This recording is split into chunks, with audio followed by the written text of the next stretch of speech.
या ठिकाणी उपस्थित आहेत। सन्माननीय मोठे महाराज साहेब, सन्माननीय संचालक ज्ञानदेवजी रांजणे साहेब तथा प्रतापगड सहकारी साखर कारखाना चेअरमन सर बाबा शेताय, कृषी उत्पन्न बांधे पूर्व सभापती या सर्व मान्यवरांच्या उपस्थितीत सन्माननीय व्यासपीठावरील जावळी तालुक्यातील प्रमुख मंडळी आज इथं उपस्थित आहेत। प्रथम आपल्या सर्वांचे स्वागत करतो। लोकसभा 2024 ची निवडणूक आपण सगळे सामोरे जात आहोत आणि आपले सगळ्यांचे उमेदवार श्रीमंत छत्रपती उदयनराजे भोसले यांचं चिन्ह कमळ। येणाऱ्या 7 मेला आपल्याला कमळ समोरील बटन दाबून उदयनराजेंना भरघोस मतांनी आपल्या सातारा जावळी विधानसभा मतदारसंघातून लीड द्यायचा आहे। जावळी तालुक्यामध्ये गेली 15 वर्ष बाबाराजे काम करत असताना अनेक विकास कामं आपल्या जावळी तालुक्यामध्ये झालेली आहेत। त्याच पद्धतीने बाबाराजे आमच्या टीमचे ओनर आहेत, भाऊ आमचे आयकॉन प्लेयर आणि आम्ही सगळे ऑलराऊंडर प्लेयर त्यांच्या सर्वांच्या मार्गदर्शनाखाली निश्चितपणे इथून पुढचं काम करू।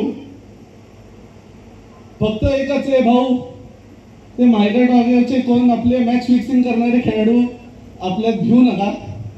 लवकरच ते राजकीय असोसिएशन मधनं सुद्धा बॅन होणार आहेत जावळीच्या। कमळाचं बटन दाबून आपले नेते उमेदवार उदयनराजे भोसले यांना अधिक मतांनी निवडून द्यायचे आहे। एवढीच प्रतिज्ञा आजच्या कार्यक्रमाच्या निमित्ताने आपण सगळ्यांनी करावी। मत सुद्धा गादीला, मान सुद्धा गादीलाच, अशा पद्धतीने आपल्याला येणारी निवडणुकीला सामोरं जायचं आहे आणि मला खात्री आहे आपण सगळेजण बाबाराजेंच्या पाठीशी आपली ताकद उभी कराल आणि येणाऱ्या 7 जूनला निकाल भाजपच्याच बाजूने लागेल एवढी आशा या निमित्ताने व्यक्त करतो आणि थांबतो। धन्यवाद। निवडणूक लोकसभेची आहे, संपूर्ण जिल्ह्यामध्ये चर्चा आहे आता जावळी काय करणार। काल केळघरमध्ये प्रदेशाध्यक्षांचा राष्ट्रवादी काँग्रेस पार्टीचा मेळावा झाला। मेळाव्याला किती लोक होती बांधवांना आपल्या सगळ्यांना कल्पना आहे। आजच्या सभेच्या निमित्तानं मी संपूर्ण जिल्ह्याला सांगू इच्छितो की जावळी खऱ्या अर्थानं श्रीमंत छत्रपती शिवेंद्रसिंहराजे भोसले यांच्या पाठीमागं, आदरणीय उदयनराजे महाराजसाहेबांच्या पाठीमागं खंबीरपणे उभी राहणार आहे। देशाचे आपले लाडके पंतप्रधान आदरणीय मोदी साहेब यांनी आपल्या सर्वच गोरगरीब, कष्टकरी, शेतकरी, दलित, मजूर, मागासवर्गीय सगळ्यांसाठी अनेक योजना राबवल्या।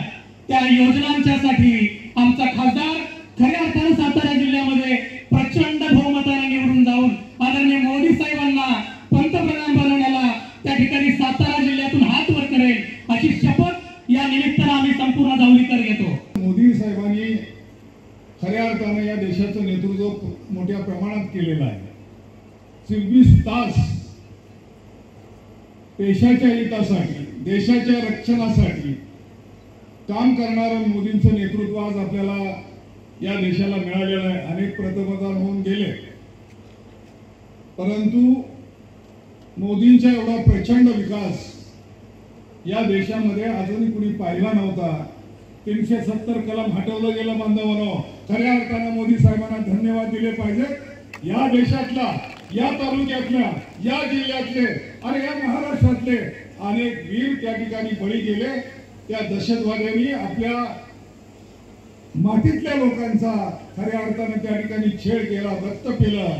अशा काश्मीरला मुक्त करण्याचं काम बांधवांनो मोदी साहेबांनी केलं। खऱ्या अर्थानं या शिवसेनेसाठी अख्खी शिवसेना त्यांच्या बरोबर आली। एक आमच्या जावळीतल्या माणसानं क्रांती केली आणि आमचा जावळीचा माणूस या महाराष्ट्राचा मुख्यमंत्री झाला, त्याचा आपल्याला अभिमान आहे। म्हणून बांधवांनो या मुख्यमंत्र्यांचे हात बळकट करण्यासाठी, अजितदादांचे हात बळकट करण्यासाठी, मोदींचे हात बळकट करण्यासाठी आपली आता महायुती झालेली आहे। त्यामुळे महायुतीचा धर्म आपल्याला सर्वांना पाळायचं आहे. शंभूराज देसाई पाटणमधनं त्या ठिकाणी प्रचंड असं लीड देणार आहे. तुम्ही कुणी अशा आवेशात राहू नका की नेमकं काय होणार आणि काय होणार आहे. उदयनराजेच निवडून येणार आहे ते मी तुम्हाला सांगतो. साहेबांनी काँग्रेस फोडलीच ना, मग साहेबांना तरी आता काय अधिकार सांगायचा आहे की आमचा पक्ष ह्यांनी फोडा, आमचा पक्ष त्यांनी चोरला. अरे चोरच तर तुम्ही एवढे गाफील कुठं राहिला होता, किती राजकारणामध्ये मग तुम्ही काय केलं म्हणायचं. आज उद्धव ठाकरेंचे सुद्धा उमेदवार आहेत. काय उमेदवार आहेत, किती ताकदीचे उमेदवार उभे केले, सगळे उमेदवार पडणारे. आम्ही तर त्यांचे दोस्त होतो, त्यांचं नेतृत्व आम्हाला होतो. आम्ही आमची दोनदा काशीत गाजली जिरवून घेतली लोकसभेला स्वतःचा पैसा घालवून. सर्वात प्रथम व्यक्तिशः माझ्या वतीने आणि उपस्थित शिवेंद्रराजे आणि सर्व मान्यवरांच्या वतीने आदरणीय वंदनीय छत्रपती शिवाजी महाराजांना विनम्र आणि अभिवादन करतो. आणि आज या अत्यंत महत्त्वाच्या अशा ह्या सभेकरता उपस्थित असलेले या आणि जावळी मतदारसंघाचे अत्यंत कार्यक्षम आणि कर्तृत्ववान लोकप्रिय आमदार शिवेंद्रराजे, आमचे जुने आपलं वसंतराव मानकुंबरे, त्याचबरोबर आपल्या सगळ्यांचे लक्ष संपूर्ण जिल्ह्याचं लागलं होतं. निवडणुकीत हे ह्या संपूर्ण विभागाचे आणि इथले मित्र आणि आमच्या साहेब माझे मित्र सौरभ आणि चेअरमन चेअरमन शिंदे शिंदे लता अण्णा पवार, कांताबाई देशमुख, श्री हरी गोळे, ॲडव्होकेट शिवाजीराव मास्तर, वीरेंद्र शिंदे, हनुमंत धनवडे, निर्मलाताई देशपांडे, प्रवीण कांबळे, तरडेसाहेब, अखिल गोळे आणि या संपूर्ण माझ्यासोबत उपस्थित असलेले आपण सर्व लोकशाहीतले राजे. सर्वात प्रथम या ठिकाणी मी आपल्याला माझ्या वतीने आणि शिवेंद्रराजेंच्या वतीने आपल्या सगळ्यांचं आणि ह्या व्यासपीठावरती असणाऱ्या सर्व मान्यवरांच्या वतीने आपल्या सगळ्यांचं या ठिकाणी आपण आपला बहुमोल वेळ खर्च करून या ठिकाणी आला, मला पाठिंबा दर्शवण्याकरता, त्याबद्दल मी आपल्या सगळ्यांचं विनम्रपणे आपल्या सगळ्यांचं स्वागत करतो. आणि आपण वेळात वेळ काढून आला आणि बहुमोल वेळ खर्च केल्याबद्दल आपले आभारी मानतो. आपल्याला माहित आहे की हा संपूर्ण जो परिसर आहे,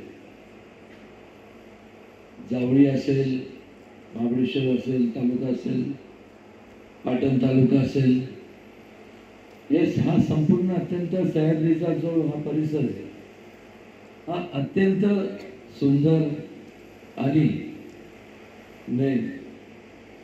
सुंदर असा हा परिसर आहे, नजर लागण्यासारखा परिसर आहे. पण मात्र ह्या परिसरात राहणाऱ्या लोकांच्या व्यथा तितक्याच गंभीर आहेत. अनेक वर्षापासून पिण्याच्या पाण्याचा पत्ता नव्हता, शेतीच्या पाण्याचा पत्ता नव्हता आणि त्यामुळे या संपूर्ण जावळी भागातल्या लोकांनी स्वतःच्या कुटुंबाचा उदरनिर्वाह करण्याकरता विस्थापित झाले. अंगावरच्या कपड्यावर गेले, मुंबई, नवी मुंबई, ठाण्याला गेले, पिंपरी चिंचवडला गेले आणि अभिमानाने सांगावंसं वाटतं की त्या ठिकाणी जाऊन याच भूमी तुमच्याच याच भूमीतल्या भूमिपुत्रांनी एवढ्या मोठमोठ्या संस्था त्या ठिकाणी स्थापन केल्या, याची उलाढाल आज कित्येक कोटीमध्ये असते. जावळी बँक असेल, कापड कामगार संघ, माथाडीची संपूर्ण युनियन, अण्णासाहेब पाटलांची युनियन असेल, अशा मोठमोठ्या संस्था आपण स्थापन केल्या. पण मात्र या ठिकाणी अनेक वर्षापासून जी खंत होती, कोणालाच वाटत नाही की आपण आपला परिसर सोडून दुसरीकडे जावं. आणि मग या अगोदर अनेक वर्षापासून जेव्हा काँग्रेसची सत्ता होती त्यावेळेस खरं तर त्यावेळेस आपण संपूर्ण पश्चिम महाराष्ट्र हा काँग्रेसचा बालेकिल्ला होता. त्या लोकांना आपण 1-2 नाही तर जवळपास 50-55 वर्ष आपण त्यांना निवडून दिलं, मतदान केलं. आणि एक प्रकारे ते एक आपल्या अंगवळणी पडलं होतं की काँग्रेसच्या उमेदवारालाच मतदान करायचं. खरं तर ज्या विश्वासाने आपण त्यांना मतदान केलं, थोडेफार लोक सोडले, तर बहुतांश करून लोकांनी काय केलं तर त्या विश्वासाला तडा दिला. त्यांनी साधा विचार करायला हवा होता की या लोकांचं जीवनमान उंच नाही करता आपण नेमकं काय केलं पाहिजे. मी त्यावेळेस तो काळ होता 95 सालीचा. 1995ला मी आदरणीय वंदनीय कैलासवासी मुंडे साहेबांना भेटलो आणि त्यावेळेस त्यांना मी सुचवलं की या संपूर्ण भागातल्या लोकांच्या फार अडचणीच्या ठिकाणी ते राहतात. फार डोंगरी हा परिसर जरी नैसर्गिकदृष्ट्या चांगला सुंदर जरी असला पण ते राहणं अवघड आहे. आणि त्यामुळं कृष्णा खोऱ्याची त्यावेळेस एक संकल्पना मी त्यांच्याकडे घेऊन गेलो. त्याच्यावर भरपूर चर्चा झाली आणि कृष्णा खोऱ्याचा हा प्रकल्प त्यावेळेस त्यांनी त्याला होकार दिला, मान्यता दिली आणि या कृष्णा खोऱ्याची प्रकल्पाची सुरुवात झाली. हे आवर्जून या ठिकाणी मला सांगावंसं वाटतं. पण नंतरचा आपण जर काळ पाहिला तर त्यावेळेस फंड्स देण्यात आले, पण मधला जो काळ झाला म्हणजे 99 साली ज्यावेळेस मला समजत नाही का, कारण की धरणाची कामं चालू होती, त्यानंतर तुमच्या कॅनलची कामं चालू होती. हे सगळं चालू असताना लोकशाहीतले तुम्हीच सगळे राजे आहात, तुम्हीच परत कौल विरोधात दिला. भाजपची जनता पक्षाची मित्र पक्षाची सत्ता बाजूला लोटून टाकली आणि मग 1, 2, 3 नाही तब्बल 15 वर्ष म्हणजे 3 टर्म सत्ता नव्हती. या 15 वर्षाच्या कालावधीमध्ये मी मगाशीच मला माहीत होतं तरी ते मी खात्री करत होतो. मी वसंतराव भाऊ आणि माझ्या शेजारी त्या बाजूला सौरभ शिंदे होते, आपले DCC बँकेचे ज्ञानदेव रामधने असतील, तर या सगळ्यांची मी चर्चा करत होतो. त्यांनी सांगितलं की मी त्यांना विचारलं की आता जे सध्याचे जे विद्यमान उमेदवार आहे ते त्यावेळेस त्यांच्याकडं सिंचन खातं होतं, त्यावेळेस मौमातेकरला किती निधी देण्यात आला.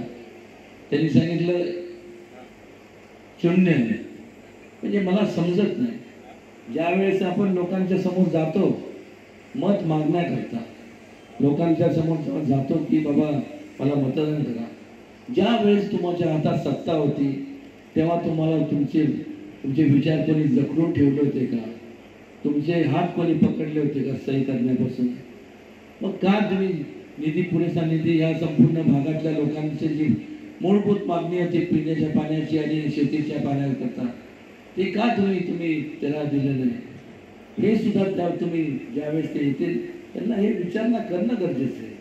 कारण की ज्यावेळेस आपण लोकप्रतिनिधी निवडून देतो त्यावेळेस लोकप्रतिनिधी हे फक्त शोभेकरता नसतात,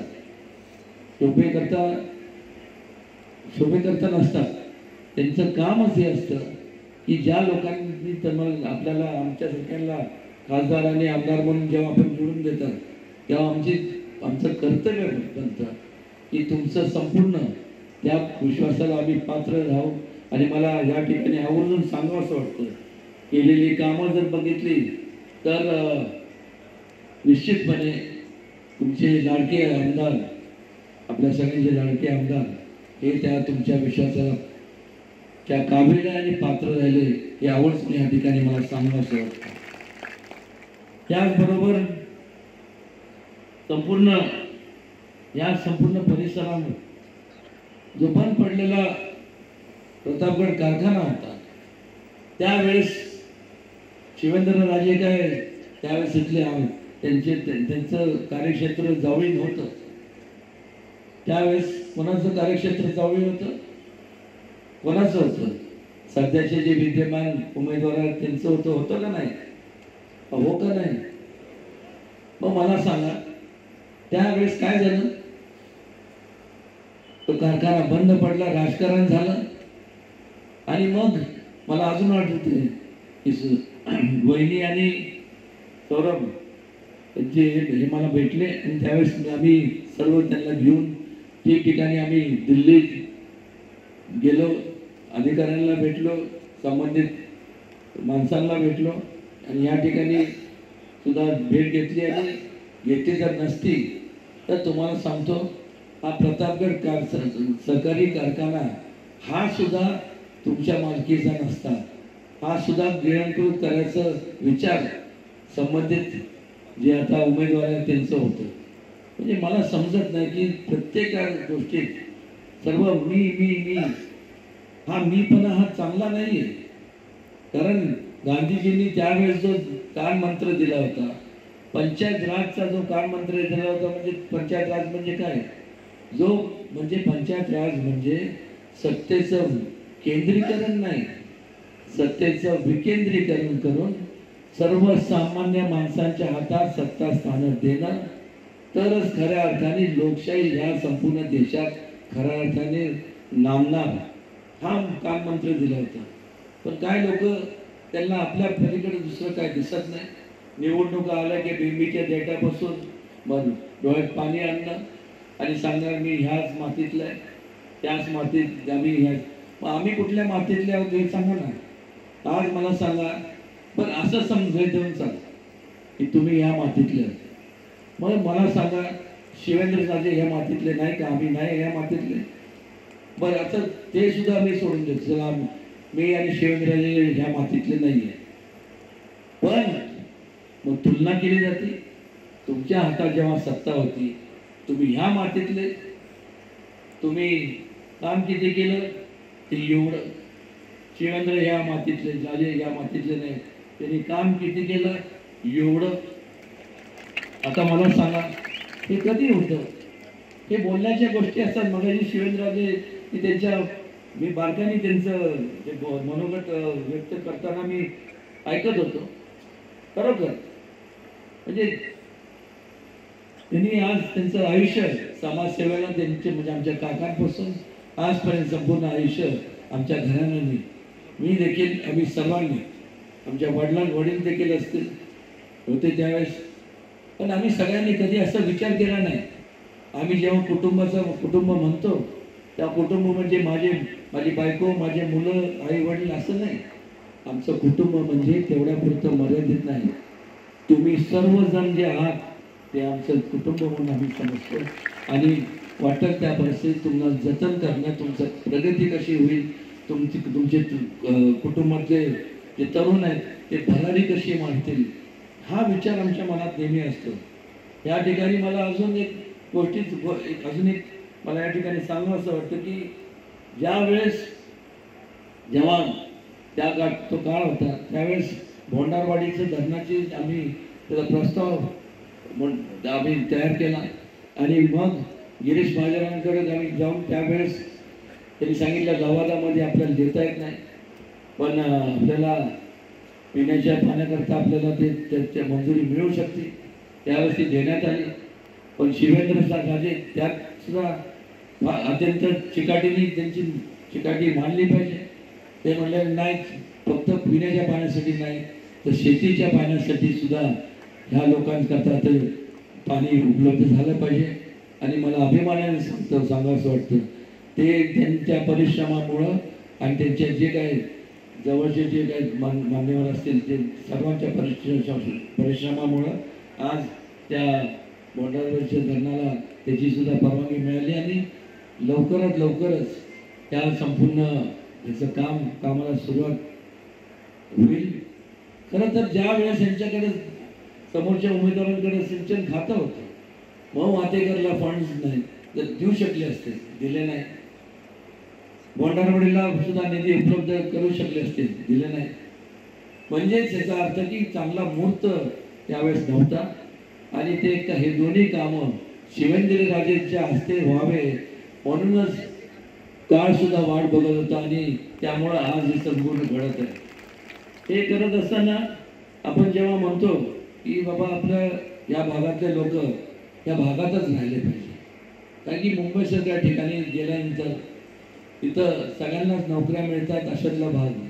पण माथाडी युनियनच्या अण्णासाहेबांनी कैलासवासी अण्णासाहेब पाटलांनी निर्माण केलेली माथाड्यांच्या म्हणजे लोकांच्या या भागातल्या दुर्गम भागातनं तिथं गेलेल्या लोकांच्या हिताकरता एक युनियन निर्माण केली ज्याच्यामुळं त्यांनी कोणी या मोठ्या शहरातले जे उद्योगपती आहेत जे काय उद्योजक आहेत कोणी कुठल्या प्रकारची त्यांचा फायदा घेऊ नये, त्यांना न्याय मिळवून देण्याकरता ही युनियनची स्थापना केली. पण तिथं देखील आपण जर पाहिलं तर अनेक आता आपण वाचताय या अण्णासाहेब कैलासवासी अण्णासाहेब पाटलांच्या युनियन माथाडी युनियनमध्ये सुद्धा केली. त्या ठिकाणी सुद्धा म्हणजे तिथं एवढ्या मोठ्या प्रमाणात जे गैरव्यवहार झाला. आज त्यांचे संपूर्ण तुम्ही आमदार महेश शिंदेने ज्याचा उल्लेख केला की त्यांच्याकडनं कागदपत्र मागून घेतली, मी बारकाईने बघत होतो. सरळ त्या ठिकाणी गैरव्यवहार झालेला आपल्याला पाहायला मिळतो. आणि आज सुद्धा ते जामिनावर आहे. जर तुम्ही तुम्ही गैरव्यवहार केलाच नाही तर मग तुम्ही जामीन साठी अर्ज का केला? आणि त्यामुळं हा घोटाळा तो घोटाळा अनेक घोटाळे. त्यामुळं मधल्या काळात कसं होतं ज्यावेळेस काँग्रेसचं सरकार होतं की वर्तमानपत्राच्या पहिल्या पानावरती 100 कोटीचा घोटाळा, दुसऱ्या दिवशी 500 कोटीचा आणि लोकांची खऱ्या अर्थाने नजर मेली होती. कारण की तेच वाचून लोकांना वाटायचं की बाबा आता काय या लोकशाही हीच लोकशाही म्हणायची. घोटाळा हे लोकशाहीच्या प्रक्रियेचा हा एक भाग झाला आहे. असं नसतं. हा पैसा हा तुमचा आहे. तो पैसा तुमच्या विकास कामांकरता, तुमच्या उत्कर्षाकरता, तुमच्या प्रगतीकरता तो सत्कारणी लागणार गेला पाहिजे. पण ज्या वेळेसपासून या गेल्या 10 वर्षाचा कालावधी जर आपण पाहिला, मोदींच्या नेतृत्वाखाली ज्यावेळेस भारतीय जनता पक्षाचं आणि मित्र पक्षांचं सरकार या ठिकाणी केंद्रात आणि वेगवेगळ्या राज्यामध्ये आपल्या महाराष्ट्रात महायुतीचं जे सरकार आहे तुम्ही बघा ना, कामं किती मोठ्या प्रमाणावर झालेले आपल्याला पाहायला मिळतात. आणि त्या काळात फक्त घोषणा व्हायची पण त्याच्यावरती अंमलबजावणी काय व्हायची नाही. आणि म्हणून त्या काळात स्वातंत्र्य नंतरचा काळ पाहिला तर भारतीय जनता पक्षाचे फक्त 2च खासदार होते, अटल बिहारी वाजपेयीजी आणि तुमचे लालकृष्ण अडवाणीजी. आणि 2 वरनं आज परिवर्तन होऊन 2 वरनं आज संपूर्ण देशातला सगळ्यात मोठा पक्ष म्हणून आज भारतीय जनता पक्षाची ओळख आहे. आणि केवळ देशात नाही तर संपूर्ण जगभरात देखील आज सगळ्यात मोठा पक्ष म्हणून आज संपूर्ण भारतीय जनता पक्षाची ओळख आहे. कारण की एक विचारधारा आहे, लोकांच्या हिताची विचारधारा आहे, लोकांच्या विकास कामांनी प्रेरित होऊन संपूर्ण भारतीय जनता पक्ष वाटचाल करत आहेत.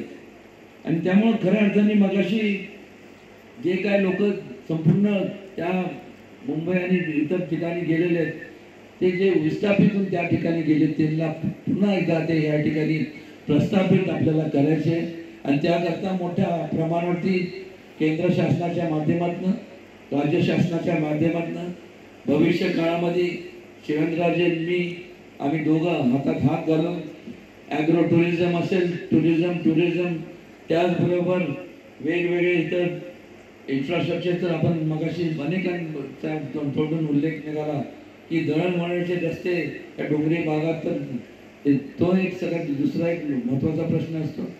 आता वाटत सुद्धा नाही की आपण म्हणजे बऱ्याचशा वेळेस आता पुण्याला जाणारा जो कात्रजचा घाट आहे त्याच्यापेक्षा रुंद आता रस्ते आपल्या या मेढ्याच्या घाटात झालेले आपल्याला पाहायला मिळतात आणि मोठ्या प्रमाणावर विकास कामं मार्गी लागलेले आहेत. ते होत असताना संपूर्ण आपण विचार केला पाहिजे की बरेचसे राज्य असे या देशातले केरला असेल, हिमाचल असेल, हे संपूर्ण जे राज्य आहेत यांचं संपूर्ण त्या राज्याची अर्थव्यवस्था ही संपूर्ण टुरिस्ट इंडस्ट्रीवरती अवलंबून असते. तर मग आपलं हे महाराष्ट्रातलं तसं पाहायला गेलं तर एकमेव हा असं संपूर्ण आपल्याला लाभलेला या संपूर्ण सह्याद्री परिसर आहे.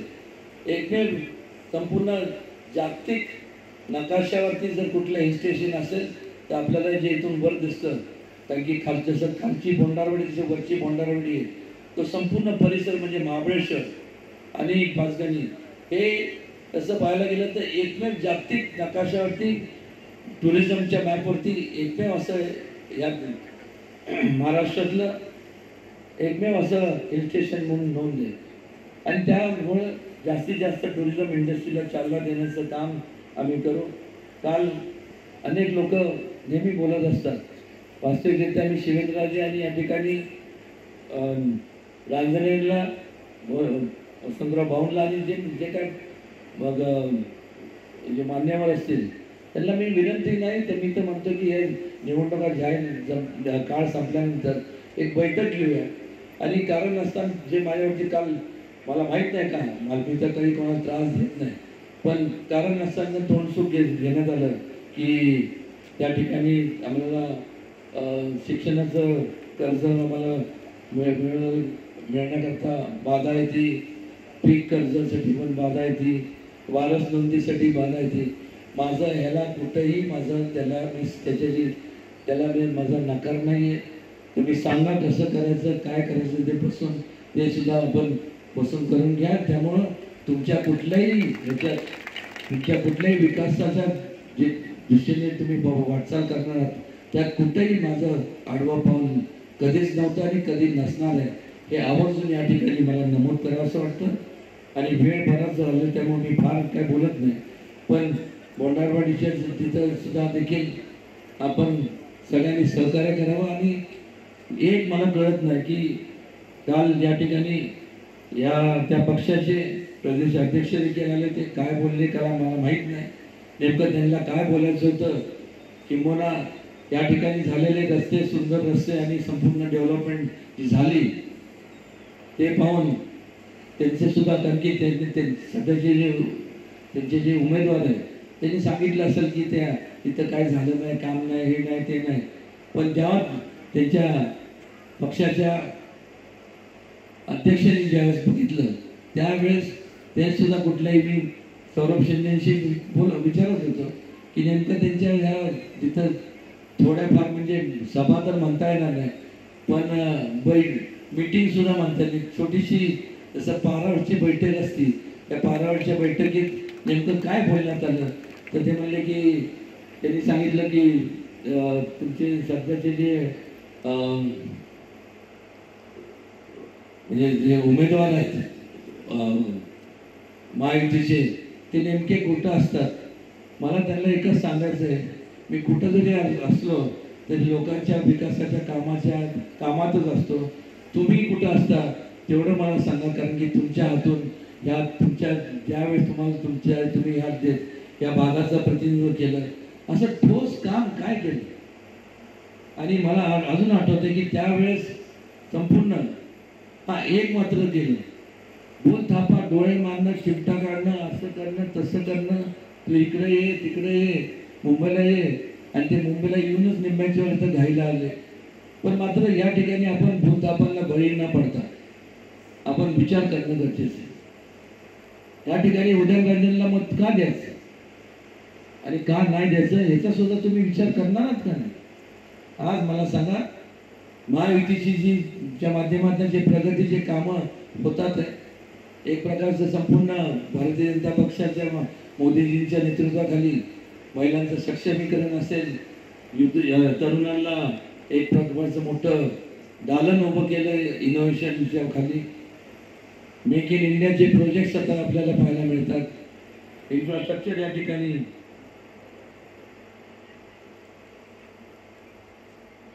आणि त्याचबरोबर अनेक मगाशी राम मंदिराचा उल्लेख केला गेला. असे अनेक बारकाईने आपण म्हणजे वाखण्यासारखे कामं भारतीय जनता पक्षाच्या माध्यमातून हे सर्व या ठिकाणी संपूर्ण राज्याभरात आणि या मतदारसंघात आमदारकीच्या आणि खासदारकीच्या ठिकठिकाणी झालेल्या पाहायला मिळतात.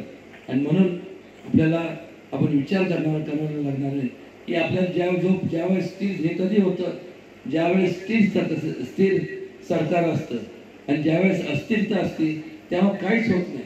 एका बाजूला जर बघितलं तर एका बाजूला मोदींजींच्या नेतृत्वाखाली आज हे सगळे बाकीचे मित्रपक्ष एकत्रित आलेले आहेत आणि काँग्रेसच्या विस्कळीत नेतृत्वाखाली तिथं ते लोक असे एकत्रित आलेत आणि मग विस्कळीतपणा ज्या ठिकाणी असतो त्यांच्याकडनं अपेक्षा करणं म्हणजे त्यांच्यावरती अन्याय केल्यासारखं, कारण की ते कुठलाही निर्णय घेऊ शकत नाही. प्रत्येकाचे चेहरे विचार हे वेगवेगळे असतात, विभिन्न असतात. पण या ठिकाणी आपल्याला आवर्जून सांगावंच वाटतं की ज्यावेळेस लोक एका विचार मनात घेऊन एकत्र येतात त्यांना एकत्र ठेवण्याकरता कुठल्या ताकदीची गरज भासत नाही. किंबहुना ते कायमस्वरूपी एकत्र राहतात. ते कारण की त्यांचं उद्दिष्ट हे सगळ्यांचं उद्दिष्ट एक असतं. पण जे स्वार्थापोटी एकत्र येतात त्या जसं त्यांचा स्वार्थ साधला जातो तसं मग संपूर्ण स्वार्थ साधल्यानंतर विचार वेगळे असतात, ते आपापल्या मार्गाने निघून जातात. कृपया करून अशी आपण चूक करू नका. आणि निश्चितपणे कारण की आपल्या कुटुंबामध्ये जे तरुण आहेत त्या तरुणांचा आपण विचार केला पाहिजे. मला सांगा या ठिकाणी आता जे वयस्कर लोक आहेत, जे वयोवृद्ध आहेत, जे आता 65-70च्या वयगटातले आहेत, मला एक सांगा एक 40-45 वर्षापूर्वी हीच लोक जे आता त्यांचं वय झालंय, हीच लोक त्यांचा ऐन तारुण्याचा काळ होता, ऐन भरारी मारण्याचा काळ होता, ऐन म्हणजे जसं टेक ऑफ म्हणतो ते टेक ऑफ आयुष्याचं एक संपूर्ण जीवन त्यांचं बदलण्याचा काळ होता. पण त्यावेळेस त्यावेळेस शासनाने काहीच कुठल्या प्रकारचं असं म्हणजे आशेचं किरण दाखवलं नाही, कुठं मार्गदर्शन केलं नाही. आणि त्यामुळे ह्या अशी एक नाही तर 2 पिढ्या 3 पिढ्या अशाच त्या काळातल्या अशा त्यांचं जीवन असंच निघून गेलं. आणि हे आपल्याला आपल्या घरातल्या असलेल्या तरुण पिढी आहे त्यांच्या बाबतीत आपल्याला कदापि आपण घडून देणार नाही. त्याला जास्तीत जास्त चांगल्या प्रगती कशी केली पाहिजे त्याला संपूर्ण मार्गदर्शन सगळे दालनं आपण भारतीय जनता पक्षाच्या माध्यमातून सर्व खुले मोदींच्या मार्गदर्शनाखाली खुले करण्यात आलेले आहेत. आणि जास्तीत जास्त आपण तरुण जे आज जरी लहान असले तरी उद्या तुमच्या कुटुंबाचा आणि तुमच्या देशाचा भविष्य काळ आहे, एक लक्षात घ्या. आज त्यांचा विचार आपल्याला करायचा आहे. आणि हे करत असताना कुठेतरी एकी असली तरच ते सगळं होऊ शकतं. आणि त्यामुळं ही एकी फक्त खासदारकी पुरतं नाही, ही एकी आमदारकी पुरतं नाही, तर ज्या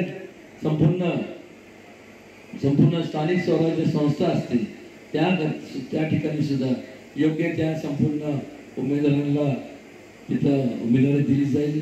कारण की जेव्हा आपण लोकप्रतिनिधी म्हणून कुठल्याही स्थानिक स्वराज्य संस्थेमध्ये निवडून जातो त्यांच्यात जसं आमची खासदार म्हणून जबाबदारी, शिवरायांची आमदार म्हणून जबाबदारी, तशी तुमची ZP, पंचायत समिती, वेगवेगळ्या जे काय नगरपालिका, नगरपंचायत या संस्थांच्या माध्यमातून तुमच्या हातून सुद्धा जास्तीत जास्त लोकांच्या हिताचं कार्य घडून यावं ही त्याच्या मागची सगळ्यांची कल्पना आहे.